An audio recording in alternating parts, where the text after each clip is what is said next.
I want to show you guys what I ended up getting. It's been a relatively long process in terms of getting this Porsche Cayenne GTS Coupe with a lightweight package. Now, I went through a bunch of different choices before going with this, and I wanted to go over a little bit of my sort of selection process and why I ended up going with the 2025 Porsche Cayenne GTS Coupe with lightweight package compared to all the other options that I went with. I mean, an exterior perspective, the Porsche really doesn't attract that much attention because there's so many Porsches on the road. Same goes with the 911, for example. So I didn't go for the looks specifically, even though it was nice, but it was more about the driving sensation and the feel. A lot of the competitors or a lot of the other options that I was considering sit on the same platform and have the same engine. But it all came down to the way that the Porsche really came in terms of how it got calibrated. So I want to take you guys in for a drive and kind of discuss about my selection process and take it from there. I'm just going to show you guys briefly around the vehicle just so you guys can take a quick look around, on it. I've seen quite a few videos online, of course, before selecting this and give me some more insights. A lot of the videos that I saw online mostly had the red, typical GTS color, but I decided to go with the white. And stay tuned because I'm gonna be doing a few changes to this. I got it about a week ago and I already got started with some things. Like, for example, right now I already got the tints. I went full black on the tints and that already made a huge difference in terms of how it looks. And if you're new to the channel, I'm Rich. Welcome to Rich with Cars. And this is my new 2025 Cayenne GTS Coupe with lightweight package. I have other cars. I'm not a huge car owner. I'm not like any other YouTubers out there. I'm very frugal with the way that I, sort of decide and select with my vehicles. I have a 2018 modified Lexus LC500. A lot of people online, I guess, know me from that because I was probably one of the first guys or people online to actually start filming the LC500 online and showing modifications as well. Aside from that, I have a 2021 Genesis GV80 3.5T Prestige, and that's basically it. So let's take a look around the vehicle first and then come back inside with me into the vehicle. I'll show you guys what the interior looks like a little bit. And we're gonna have a little discussion as to how I came to this final decision. So I'll see you guys on the other side.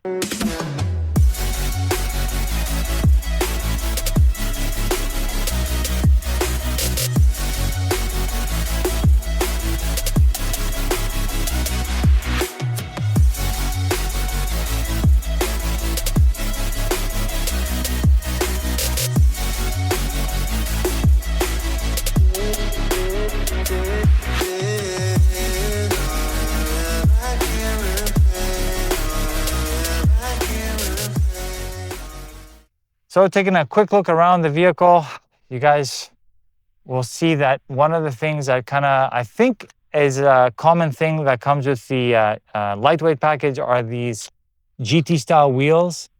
These are the ones that actually come with all the lightweight packages. Also comes with a Turbo GT, to be honest. But I love the style of these wheels. They're 22s and have that very distinct GT look. I got the red calipers with these. I could have gone with carbon ceramics, but I didn't want to pay the extra $10,000. I didn't think it was necessary because I'm not going to be really tracking this vehicle. You guys get to see a little bit of the front over here. A little bit of a difference here in the front in terms of how the GTS looks like. Larger openings for better cooling. So it's a little bit distinct from the S and the Turbo e-hybrid and the Turbo GT. So it's got its own look. And of course, the GTS also comes with these sort of like darkened out or blacked out headlights. It really shows quite a bit on a white vehicle as opposed to a black vehicle or let's say of the color, a charcoal gray. And that was another color I was considering, but I decided to go the white. Came with are the carbon fiber side view mirrors. Of course, like I said before, we got a carbon fiber roof. So no panoramic roof. We have all carbon fiber, and that's part of the lightweight package. As well, I ended up getting the gloss black wing as opposed to the body color. I think it gives us a sportier look. As we go further around, you guys will get to see that we have a lip spoiler over here that is in black. I got the black scripture for the model designation, the Cayenne GTS. And then, of course, part of the lightweight package also includes center-mounted exhausts with a carbon fiber rear diffuser, which is very similar to that Turbo GT look. We get to see a little bit further behind that it's got double wing, one wing on the top and another smaller lip wing on the bottom. That smaller wing in the bottom actually extends. Now let's get inside and take a look on the interior. Here on the inside, we get to see that the seats that came with this vehicle, if you want to get the 18-way power seats and the lightweight package, the only option you have are the seats are in houndstooth cloth design.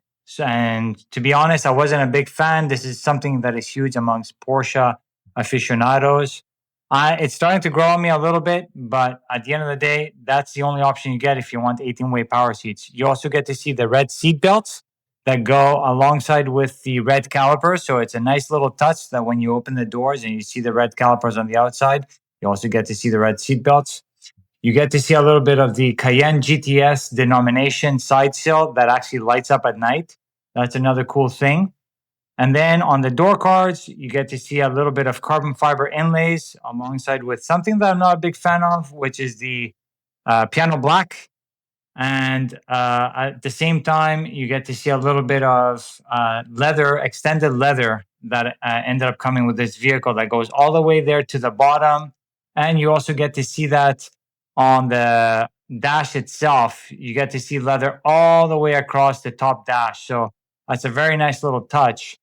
At the same time, you get to see the carbon fiber on the steering wheel, which is very, very nice, part of the carbon fiber interior package, alongside with the leather wrap steering wheel instead of the Alcantara or Racetech steering wheel, because that, for me, is not a good thing, because over time, the oils from the hands will end up making the Alcantara or the Racetechs look very worn out over time. So I'm glad that I ended up getting the leather wrap steering wheel. Here in the middle, we get to see a little bit more piano black. But if you look further out towards the passenger side, you'll get to see that this one came with the passenger side screen, which is a little bit gimmicky. And as a driver, you do not get to see that. The passenger gets to see that. But once you actually take a look at the screen from a side angle, the view actually goes away, as you guys can see over there. This is very useful for passengers if they want to actually take a look at videos. Moving towards the rear, you also get to see that the houndstooth continues in the rear alongside with the red seat belts. And this is a 2+2 configuration. You get to see that there's no real middle seat, but at least you do get some carbon fiber or in the door inlays, and also you get some bucket style seats in the rear as well. Thing also is you do get Racetechs or Alcantara headliner, so that's also a really nice thing. I did not get the GTS designation on the headrest or the Porsche crest. Neither did I get on the center armrest.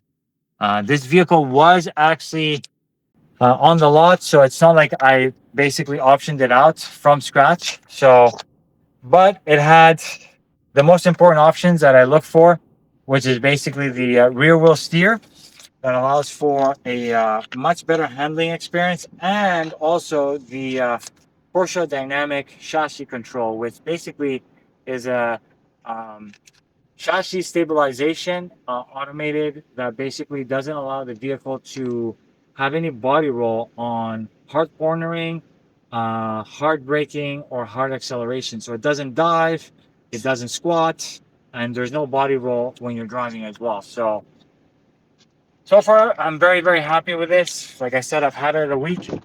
I'll talk to you guys a little bit more about my decision process, but I want to show you a little bit more about the rear seats or the rear seating area. You guys will get to see right here how the seats look like. I love how they actually kept the houndstooth also for the rear seating area. And of course, because of the technology package, you do have rear climate control, so it's a 4-zone, and you also get heated seats in the rear.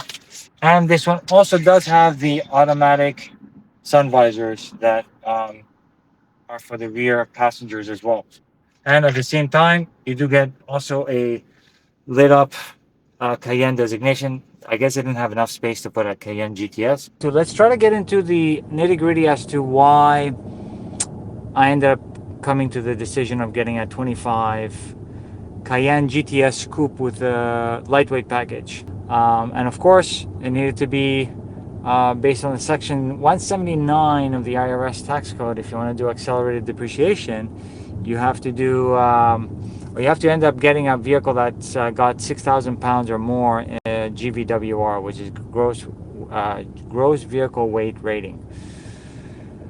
I was initially looking at a Cayenne Turbo GT, but that both the 24s and the 25s, which have the facelifted version of the Cayenne, are under 6,000 pounds. Apparently the new 26s just went back up over 6,000 pounds. So I wasn't gonna wait for that because I need to do it before the end of this year. And I decided to, take the GTS.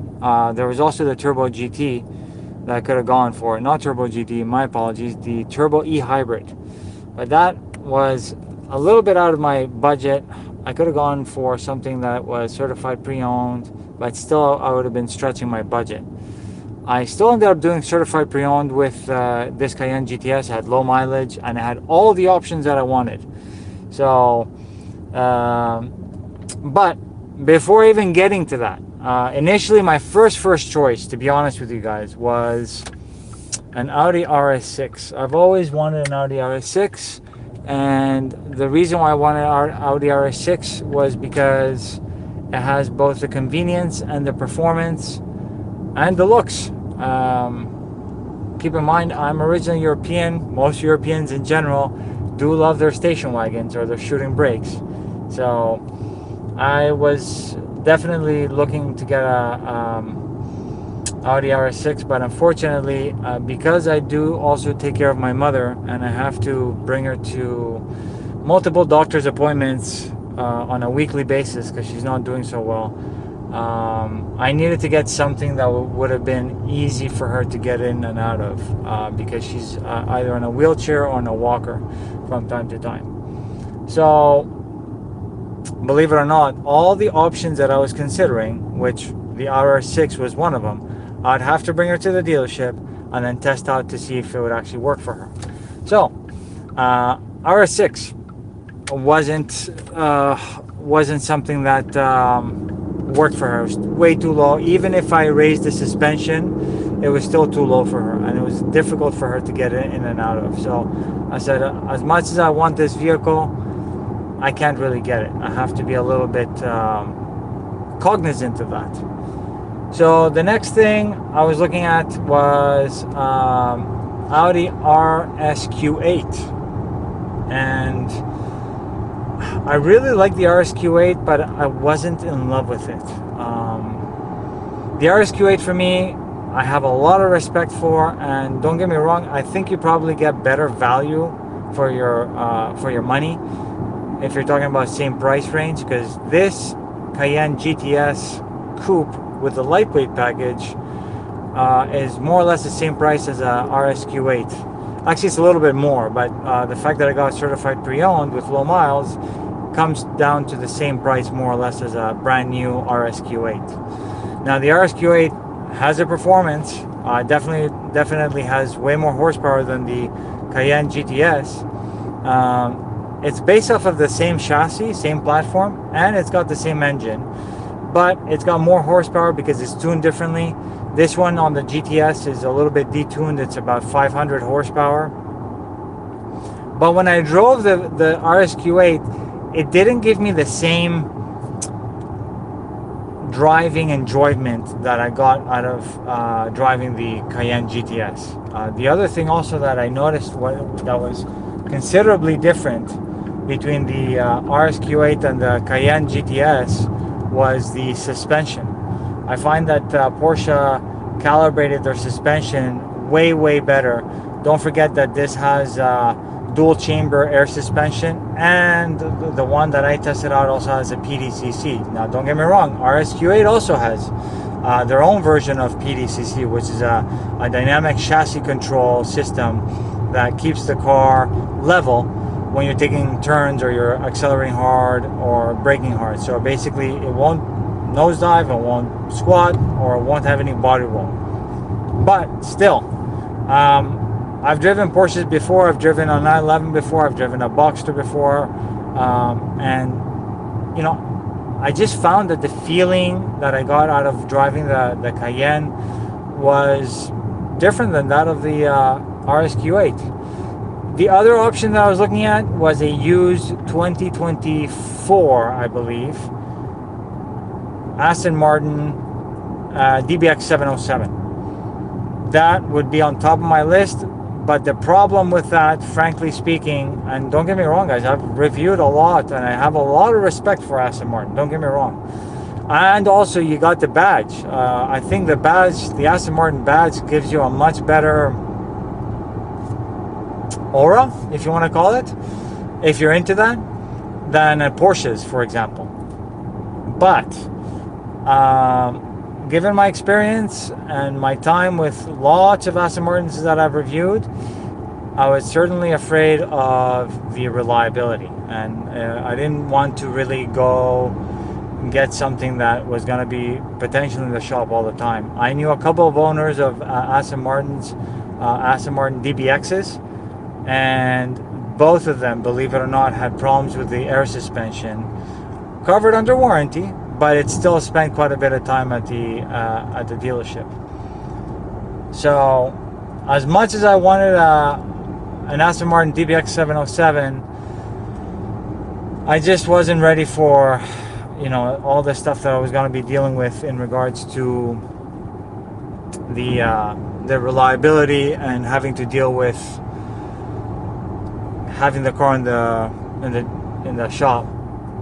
And the other thing also is, I think that Aston Martins would probably depreciate a little bit more than the Porsche. Now, of course, if I would get it used and I would get a 24 with a pre-facelift, it would have already dropped about $100,000 in value from, let's say, the high 200s, like 280, 290, to about $150,000, $160,000. So that would fall right into my budget. And after that, Lamborghini Urus, out of my price range, unfortunately, so I couldn't really consider that. And at the end of the day, if I'm gonna go for a Urus, why wouldn't I just go for an RSQ8? Because I've reviewed the Urus, and it has Audi components inside the actual hood, inside the engine bay. So, of course, a lot of people say that the RSQ8 is, the Urus is a rebadged RSQ8. I don't know if I want to say that. I've said that before in my review. To some extent it is, but I think the Urus has a little bit more, I guess you could say it's a little bit more visceral than the RSQ8. That's part of the reason as to why I didn't go for the RSQ8 compared to the Porsche, because I don't find that it was as visceral as a Cayenne. Yeah, the other thing also that I want to, or the other vehicles that I considered were part of the BMW lineup, but for me, from the beginning, BMW was probably going to be on the bottom of that list, and I'll tell you guys why. Because I've test driven the BMW X5 M, I've driven the X6M, I haven't driven the XM, and the XM was, for a small time, I was considering the XM as a certified pre-owned, because those, when they depreciate at the high 90 range or low 100s, like 105, I think it's a pretty good value. Not at 180,000 or even 150 or 140,000. I don't think that car is great, because it doesn't know what it wants to be. It's not really a performance vehicle because it's so heavy. It's got that crazy luxurious sort of interior layout, but it's got a little bit of everything, and it's got the hybrid powertrain. So I know that it was a sales failure for BMW. So that's why I think you'd be able to get really good deals on them. But I never really considered at the end of the day the XM, the X5M or the X6M. Both of them, unfortunately, are very stiff rides. And I've actually reviewed the X5M, the latest generation, which I'm gonna put a link up top for you guys if you want to check it out. I did say at the end that it kind of felt like my F90 M5 but on stilts. It definitely felt very good. So, but I still would find that the suspension was a little bit stiff. So ultimately, what did it come down to? I said, let's try a Porsche. And the reason why I decided to try a Porsche was a couple of reasons. One, because I've read a lot on the forums that a lot of people that end up owning Porsches always like to stay with Porsche. They're pretty reliable, generally speaking. They've always sat on the top of the JD Power reliability ratings. Of course, typically under Toyota and Lexus, but I'm also a Lexus owner. But I know for a fact that Porsche has always been pretty much on the top of that list in terms of reliability. The other thing also is I've read from a lot of different sources that Porsche after sales service is pretty good. I'll give you guys an example.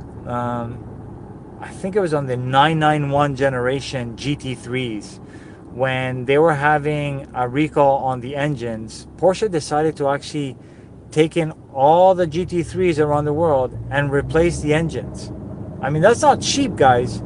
So, you know, for a company to be doing that, it shows that they're basically they support their clients, they support their you know, their owners, and they back up their product. So I decided, I said, you know what, let me see how it goes with Porsche. And I was also in love with the driving experience with the Cayenne. So ultimately I finally decided to go with this. My mom actually was able to get in and out of it, so I said it was a pretty good fit. And even though I couldn't go for the Turbo GT because of the GVWR, I was considering between the GTS and the Cayenne E-Hybrid. The Cayenne Turbo E-Hybrid, basically I could also get in the lightweight package, but that car is already pretty damn heavy with the powertrain that it's got. So I wanted to go more with a better driving feel than something that was so powerful. I mean, I'm not going to be using 700 plus horsepower on regular roads. I think 500 horsepower is enough. I've seen reviews where they've actually tested 0 to 60 on the GTS, on the Cayenne GTS lightweight package coupe, doing 0 to 60 in, I think it was like 3.7 or 3.6. That's plenty fast. I don't think I need any more power than that, and I won't be using any more power than that. So that's why I decided to go with the GTS. I was going for one particular Cayenne Turbo E-Hybrid. I actually put in an offer. I negotiated with the dealership, and to be honest with you guys, I want to tell you something, and I'm gonna call them out on it. Porsche of Sugarland, Texas. Man, do they like to play games. I came to an agreement on the price. I asked them to see if they can just send me the vehicle with a temporary tag, ship it down. I was going to cover for the shipping, and then they started playing games. They said that they needed to actually register the car over there and have me pay the taxes. Guess what, guys? I called the Texas DMV myself. They told me exactly which form I needed to fill out in order for them to actually be able to sell me the car, send it to me on a shipping container or basically in a truck, and just give me a temporary tag. But they came up with a lot of BS, telling me, oh no, we need to do it ourselves, otherwise we lose our license. And the reason why I didn't want them to do it was because when I was going through the numbers, Nothing made sense. When I asked them to explain everything to me, all they did was they sent me a breakdown of their fees, of the third-party fees, which in fact it's not even third-party, it's themselves that do it. And they gave me 3 different estimates. And at the end of the day, the estimates did not even coincide with one another, and the estimates, none of the 3 estimates coincided with the taxes or the fees that were in the actual fee breakdown sheet. So at the end of the day, I decided, look, if you don't want to ship it down to me and I just pay the vehicle price, I'll pay for the shipping, and I do the registration myself, title, tag, and everything, and the taxes, I'm not buying the car. So they didn't want to do that because they want to screw me in the back end. So guess what? I decided not to go with them. Long story short, that was the only turbo e-hybrid that had the lightweight package, was a certified pre-owned, that I wanted to go for. At the end of the day, I didn't go for that. I went with this beautiful GTS lightweight package coupe, and I've had it for a week so far. Super happy with it, and it sounds absolutely incredible. So stay tuned, guys. I hope you got to understand why I decided to go with this as opposed to any of the other vehicles that I mentioned in the choice list. And like I said before, I'm going to be doing a more in-depth review of the GTS further down the line. But tomorrow I'm going to be dropping it off because I'm going to be doing a little bit of work to it. So as always, I like to personalize my vehicles, not too much, but just tastefully. And I'm curious to know what you guys think of the end product. I showed you guys a little bit of the video outside and inside of the vehicle before it gets sent off. So anyways, I hope that gives you guys a good idea of my decision process to coming to basically purchasing the Cayenne GTS lightweight package coupe. And so far so good. So as always, thank you very much for all the likes. Make sure to comment below with any questions. Stay tuned for future content. I'll see you guys on the next one. Thanks, guys. Take care.